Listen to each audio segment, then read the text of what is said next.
Nama saya Suaida binti Safi. Saya berasal dari Terengganu.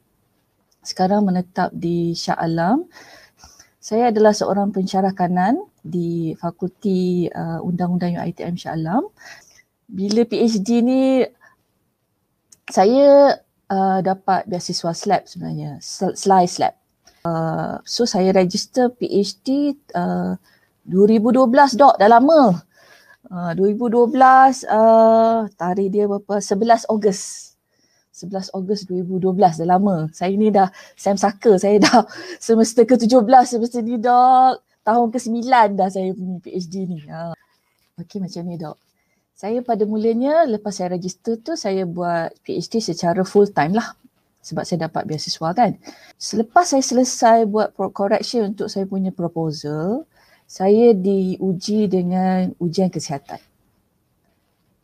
Itulah yang membuatkan journey saya terbengkalai. Saya rasa masa tu saya the lowest point in my life.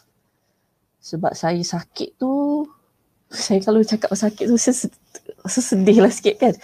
Sebab saya memang enroll PhD full time tu sebab saya memang nak graduate on time ataupun nak graduate before time. Saya tak nak jadi macam yang saya sedang lalui sekarang ni sampai tak habis-habis dah berapa lama ni kan. Jadi saya sakit tu 2 tahun tu. Selepas semester ketiga, nak masuk semester keempat macam tu, 2 tahun saya sakit sampai habis PhD cuti belajar saya. Saya sakit. Masa tu memang duit habis, masa habis cari ubat. You just name it. Perubatan Islam saya dah pergi. Homopati saya dah cuba. Chinese herb. Doktor Cina semua saya dah jumpa. Doktor pakar, you name it. Hospital kerajaan, hospital swasta, semua saya dah pergi. Cuma yang tak try lagi Ayurveda India tu yang saya try. Yang lain semua saya try. Jadi it took quite some time of my time lah. 2 years doktor. 2 years saya sakit masa PhD punya. Tapi supervisor saya tahu. Supervisor saya tahu dan dia sangat understanding lah. Cuma ramai orang tak tahulah kenapa benda tu agak sensitif saya nak kongsikan. Lepas tu saya balik, dah habis tu saya balik fakulti. That was February 2016. Saya balik fakulti, saya tak tahu nak manage.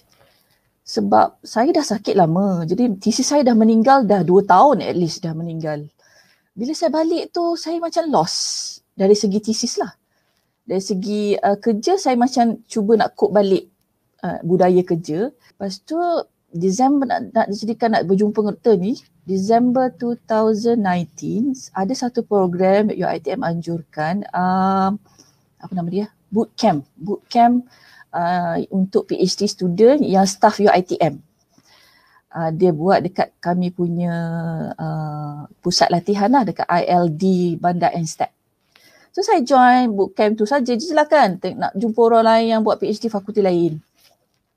Di situlah saya bertemu dengan Platinum Doctor Nurul Ilham dan Platinum Doctor juga Saida. Saya pergi bilik dia sekejap. Lepas tu dia bercerita pasal Dr. Rocket. Dia tunjuk diary, dia tunjuk all things pasal Dr. Rocket. Dia siapa Dr. Rocket ni? Lepas tu dia cerita lah kan. Lepas tu dari situlah saya kenal Dr. Rocket. Okey, dan Ida, bila result ni keluar, you boleh go daripada sebelum nak ubah tesis sehingga yang terkini. Dan kalau boleh, kalau you ada semua dokumen-dokumen tu, tolong tunjuk one by one. Silakan.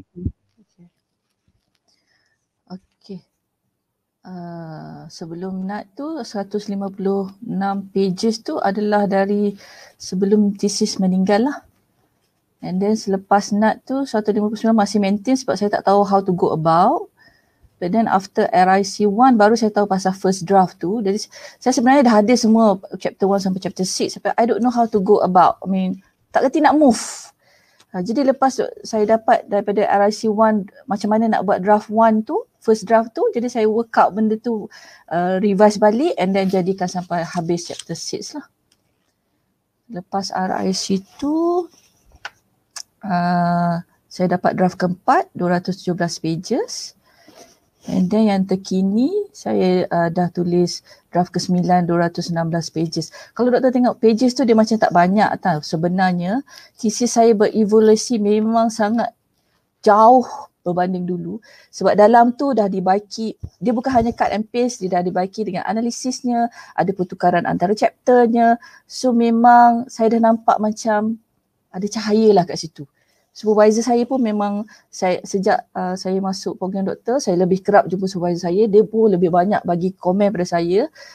Jadi walaupun nampak pages tu seolah macam tak bergerak banyak, tapi sebenarnya setiap draft saya tu berlainan sebab dia dah ada analisis, dah ada connection from one chapter to another chapter, ada connection, for example sebelum ni saya tak buat connection dengan theoretical punya framework, saya dah connectkan dengan teoris, so lebih cantik lah, alhamdulillah. Saya rasa apa yang saya lalui dengan program doktor, saya join April tahun lepas, so saya dah renew untuk bersama doktor lagi, jadi dah 11 bulan lah saya dengan doktor. Saya dah dalam the second 6 month. Saya dapat rasa daripada NAT, doktor ajar kami untuk mengubah mindset. Lepas tu RIC1, doktor ajar kami besarkan tesis, kecilkan kehidupan. And then RIC2, doktor ajar kami besarkan kehidupan, kecilkan tesis. Semua tu adalah gabungan-gabungan yang membantu progres tesis dan juga membantu penambahbaikan dalam hidup kita. Saya rasa bila saya masuk program doktor ni, saya bukan hanya dapat tesis saya kembali, tapi saya dapat membaiki kehidupan saya. Saya punya hubungan dengan supervisor lebih baik, saya lebih baik menguruskan masa saya, saya dah kurang sikit, stres tu masih ada, tapi taklah macam dulu. Saya pernah doktor melalui episod depression.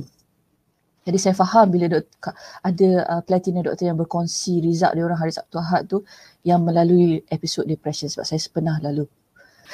Saya rasa bila saya masuk program doktor, bukan hanya tesis saya yang meninggal tu hidup kembali, tetapi juga saya dapat life saya better than before. Alhamdulillah.